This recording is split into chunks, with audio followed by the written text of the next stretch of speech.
untuk membahas apa yang dibawa, termasuk ajaran-ajaran yang disampaikan oleh Kanjeng Sunan Bonang. Yang jelas, yang istimewa dari perjuangan para sunan ini adalah cara mereka memperkenalkan dan memasukkan Islam ke tengah masyarakat dengan cara yang sangat halus. Sama sekali tidak ada kekerasan, sama sekali tidak menimbulkan kontroversi-kontroversi besar. Sebagaimana dulu pernah kita kaji dalam sesi Sunan Kalijogo, ada 2 prinsip yang dipakai oleh para wali, yaitu yang pertama adalah Tutwuri Handayani dan yang kedua Tutwuri Hangisen. Tutwuri Handayani itu mengikuti dari belakang. Kalau orang mengikuti dari belakang itu kan berarti dia tidak merentah-merentah, tidak mengarahkan. Orang yang jalan di belakang itu monggo, yang depan mau kemana silahkan. Tapi tidak sekedar mengikuti, namun juga handayani. Handayani itu memberdayakan. Jadi ikut jalan dari belakang tapi sambil ngajari biar yang depan berdaya, yang depan pinter milih arah, yang depan tidak tersesat jalannya. Itu namanya Tutwuri Handayani. Jadi nantinya mereka mau kemana, itu diajari dari belakang, tapi biarkan mereka jalan sendiri. Tidak diseret, tidak disetir dari depan. Itu namanya Tutwuri Handayani. Jadi orang dengan kesadarannya sendiri milih kebenaran, milih kebaikan. Nah, itu namanya Tutwuri Handayani. Yang kedua Tutwuri Hangiseni. Tutwuri Hangisen ini mirip dengan Handayani tadi, mengikuti dari belakang sambil mengisi, nambah wawasan, nambah ilmu, nambah pengetahuan, sehingga yang di depan ini pinter, terus bisa jalan sendiri ke arah yang benar. Itu namanya Tutwuri Hangiseni. Tidak berdiri di depan, kemudian merentah-merentah, nyuruh-nyuruh, bahkan marah-marah, maksa orang ikut dia, tapi berdiri di belakang sambil mengisi dengan wawasan-wawasan kebenaran, kebaikan, keindahan, sehingga yang di depan sadar, terus mereka milih rute perjalanan yang benar.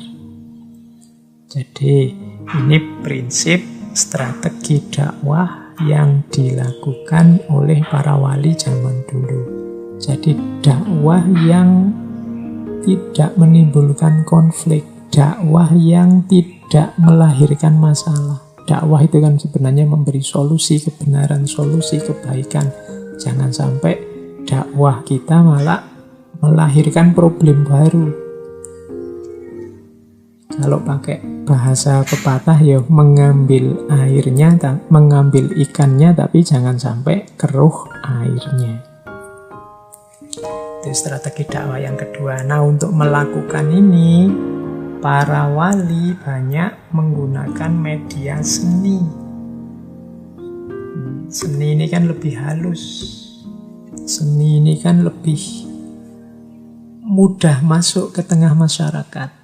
Yo kalau zaman dulu seni ini gamelan, wayang, dan lain-lain. Yo monggo hari ini kalau memang dibutuhkan mode dakwah semacam ini, ya teman-teman harus menguasai seninya. Kalau dulu medianya gamelan, mungkin sekarang ya medianya film, sinetron, YouTube, Instagram, dan macam-macam. Monggo gunakan itu untuk yang positif sebagai wadah. Kalau zaman dulu para wali ya pakai wayang, pakai tembang, pakai suluk, gamelan. Bahkan nanti ada satu gamelan alat musik yang hasil karya Sunan Bonang yang nanti dikenal dengan nama bonang. Alat musik gamelan yang namanya bonang ini bentuknya seperti gong yang kecil itu, nanti cara mainnya dipukul. Bonang ini kalau zaman dulu manfaatnya besar, biasanya untuk mengumpulkan orang, ada pengumuman dari pemerintah macam-macam, terus orangnya muter-muter desa sambil mukul bonang ini tadi. Media untuk mengumumkan sesuatu, untuk menerangkan sesuatu zaman dulu. Dan bagian juga dari musik gamelan yang mengiringi wayang. Kalau di wayang tidak bisa panjang kalau dijelaskan bagaimana dahsyatnya para wali menggunakan media wayang. Wayang itu di India tidak ada, meskipun ceritanya basicnya dari India, pertempuran antara Kurawa dan Pandawa, tapi para wali memodifikasi cerita itu sesuai dengan visi dan misi yang mereka bawa. Ditambah ceritanya, dimodifikasi, bahkan tokoh-tokohnya diberi nama ulang. Bahkan ditambah tokoh-tokoh, misalnya ditambahi Punokawan, kemudian ditambah tokoh-tokoh yang kalau dalam cerita India tidak ada. Dikenal juga cerita namanya cerita carangan. Ini Sunan Kalijogo, Sunan Bonang dan kawan-kawan punya kreasi carangan. Carangan itu di pakem Mahabharatanya tidak ada.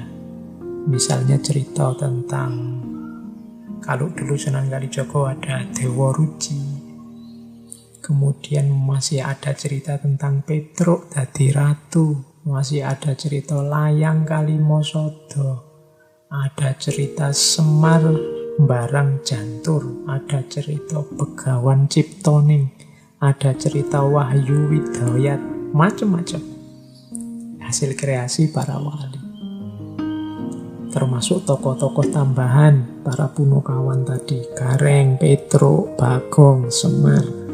Oh, ini hari ini banyak buku-buku yang membahas tentang sufisme dalam wayang, yang nanti ditafsir misalnya Gareng, Petruk, Bagong, Semar itu sebenarnya simbol dari kondisi jiwa manusia. Gareng ini simbolnya nafas yang amarah, Petruk simbolnya nafas yang lawamah, Bagong simbolnya nafas yang mulhamah, sufiyah, dan Semar ini simbolnya nafas yang mutmainah.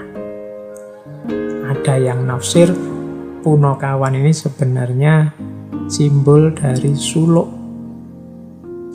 Makanya namanya Gareng. Gareng itu diambil dari korin, nala korin. Nala korin itu dapat teman. Ini mungkin tafsir dari Amar Ma'ruf, mengajak yang baik, mencari teman. Kemudian Petruk. Petruk dipandang sebagai simbol dari kata-kata fatruk masiwallah, tinggalkan semua yang bukan Allah, semua yang tidak sesuai ajarannya. Mungkin setara dengan konsep nahi mungkar. Terus baho ini artinya membangkang, memberontak, mengalahkan. Mungkin bisa ditafsirkan mengalahkan hawa nafsu. Jadi untuk bisa menjalani jalan sufi, kita butuh melakukan yang ma'ruf, meninggalkan yang mungkar, mengalahkan hawa nafsu. Pada akhirnya agama kita akan kokoh, tuntas, dan membuahkan sesuatu yang kita sebut kasyaf, makrifat, dan seterusnya. Nah, buah atau kekokohan itu, kalau pakai bahasa Arab, buah itu thimar. Atau kalau itu kokoh yang karena paku itu bahasa Arabnya simar juga, paku. Jadi terus ini simbol dari Semar dan seterusnya. Ini salah satu contoh modifikasi yang dilakukan oleh para wali. Semoga khazanah-khazanah semacam ini tidak hilang, tidak dilupakan oleh generasi masa kini. Baik, malam hari ini kita tidak sibuk di situ. Malam hari ini kita sedikit-sedikit akan menengok karya-karya Sunan Bonang, khususnya yang dalam bentuk suluk. Ya kalau suluk, kata-katanya jelas ya, kata-kata suluk itu sangat dekat dengan dunia tasawuf, dunia sufi. Salaka yasluku itu berjalan. Jadi kalau ada sastra yang jenisnya suluk itu biasanya petunjuk, isinya petunjuk untuk bagaimana cara kita berjalan menuju Allah atau jalan sufi. Kanjeng Sunan Bonang punya banyak karya suluk. Meskipun beliau juga selain suluk juga banyak tembang, banyak lagu-lagu. Beliau keahliannya salah satunya itu nembang. Kalau nembang suaranya menghanyutkan meskipun hanya diiringi dengan bonang. Ada cerita Kanjeng Sunan Bonang ini menaklukkan perampok hanya dengan tembang.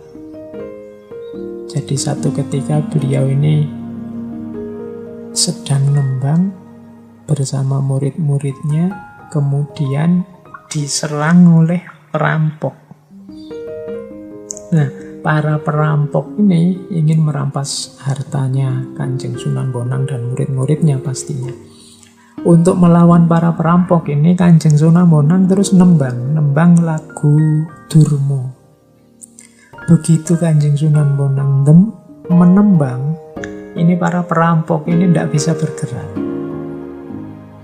Jadi diam di tempatnya kaku. Sampai Sunan Bonang mengakhiri tembangnya dan mereka kembali lagi bisa bergerak dan bertobat, tidak jadi ngerampok. Termasuk kalau teman-teman ingat, salah satu tembang yang sering kemarin-kemarin kita ucapkan yaitu tembang Tombo Ati. Nanti coba kita bahas yang Tombo Ati ini, karena tembang Tombo Ati ini salah satu yang dibawa oleh Kanjeng Sunan Bonang, dikenalkan ke masyarakat Jawa. Yang Tombo Ati ada 5, yang hari ini ada banyak versi lagunya, banyak versi musiknya. Kalau suluk, Sunan Bonang punya beberapa karya suluk yang luar biasa.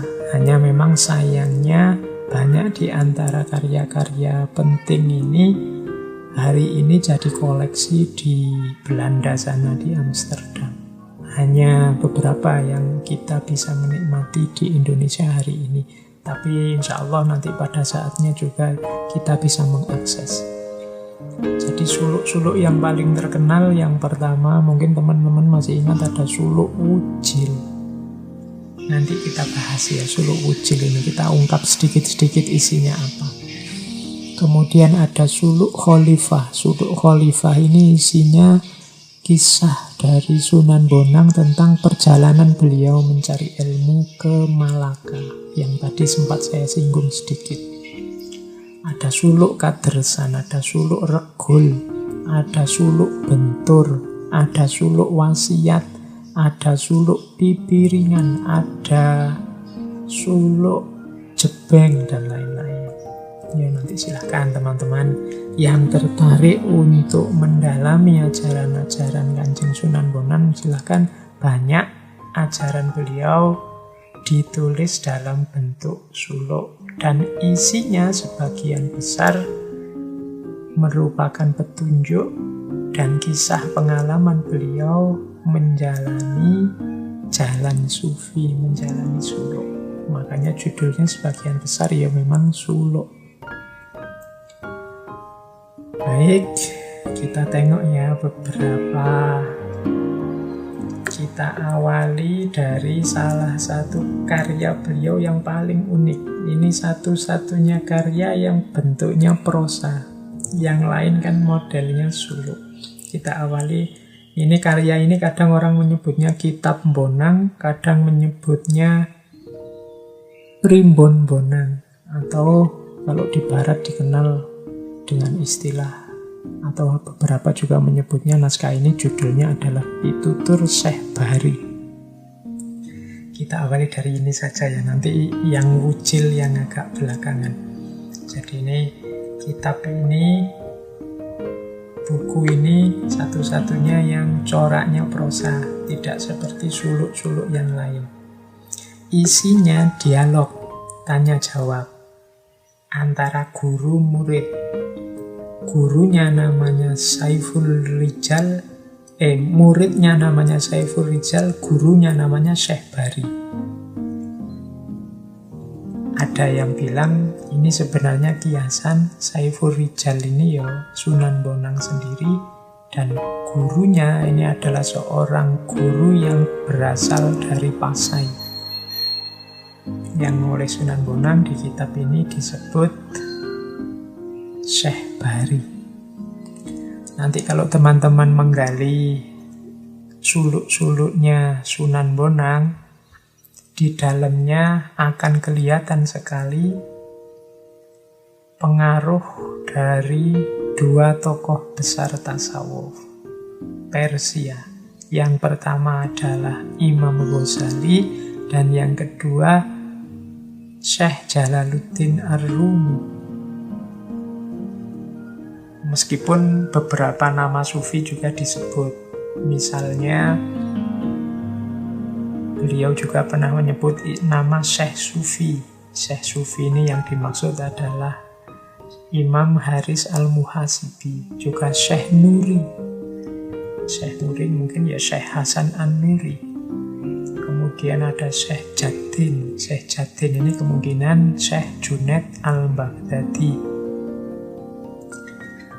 Ini nama-nama referensinya. Mungkin kalau di naskah aslinya kan pakai nama Jaddin, pakai nama Nuri. Itu mungkin menyesuaikan dengan lidah Jawa.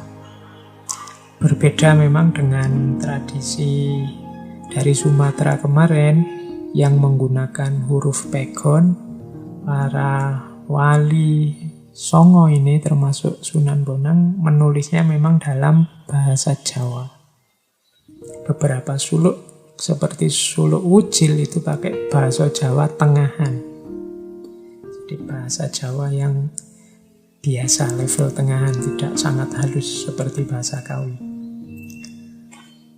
Oke, baik, kita lihat yang pertama dari kitab Bonang. Ini salah satu contoh bagaimana dialog antara Saiful Rijal dengan Syekh Bari. Itu Jawanya ada, saya bacakan sebentar, tapi nanti belakangan tidak saya baca biar tidak menghabiskan waktu. Mongko matur Rijal, ya guru amba, kadipun endi ma'rifat tigang prakara punika, kadi kang kocap ing sastra, ma'rifatu dzatillah, ma'rifatu sifatillah, ma'rifatu af'alillah. Kadipun endi sang siptani katiga punika. Jadi Saiful Rijal bertanya, wahai guru hamba, bagaimanakah makrifat mengenai tiga perkara itu? Sebagaimana dikatakan dalam tulisan, ma'rifatu dzatillah, ma'rifatu sifatillah, ma'rifatu af'alillah. Apa maksud ketiga perkara itu?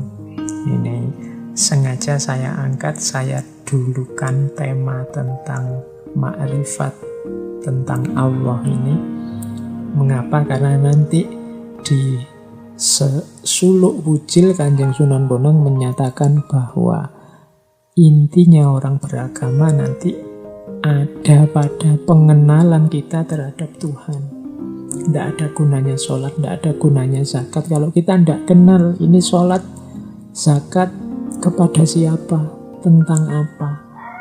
Kita selalu bilang lillahi ta'ala. Lillahi ta'ala siapa? Allah yang selalu kita tuju itu. Sholat kok tidak kenal Allah, ya perlu dipertanyakan sholat pada siapa. Maka kunci awal dalam beragama, dalam meniti jalan sufi adalah pengenalan kita terhadap Allah. Istilahnya ma'rifat. Siapa Allah itu?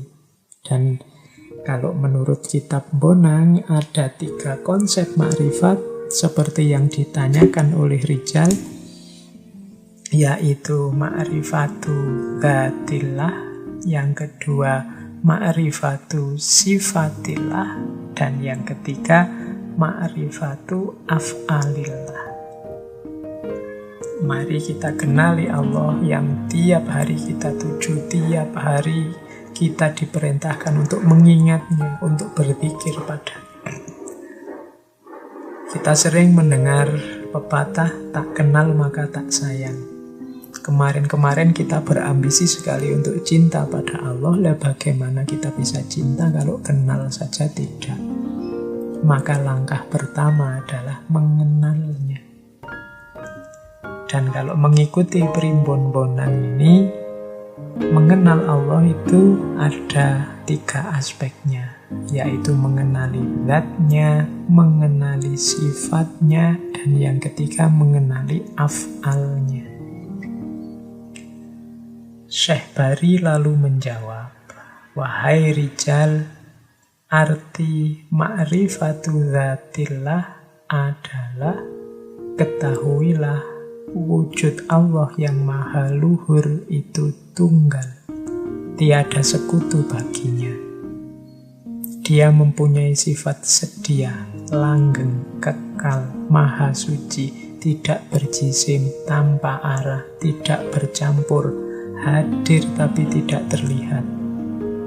Wujudnya langgeng dan maha suci dalam cintanya kepada dirinya. Wujudnya langgeng dalam kerajaannya dan tidak berubah dalam keindahannya.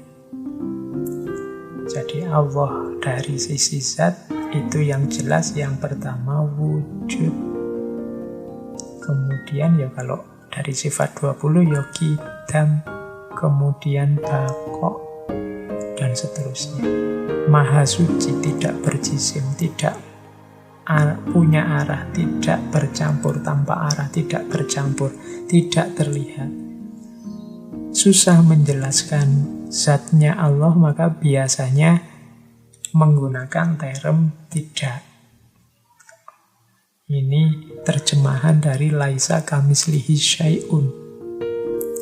Dari sisi zatnya Allah itu tidak ada yang mirip dengannya, apapun, sesuatu pun, dan bahkan tidak ada kata-kata yang bisa menguraikan, menggambarkan secara tepat zatnya.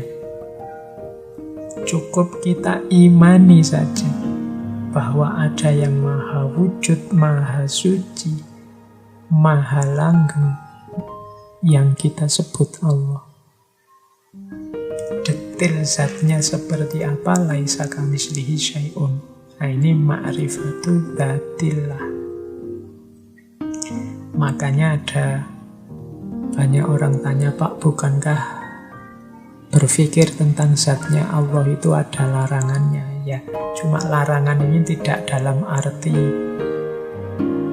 pikiran kita pasti sesat kalau berpikir tentang zatnya, tapi pikiran kita tidak akan mampu menjangkaunya.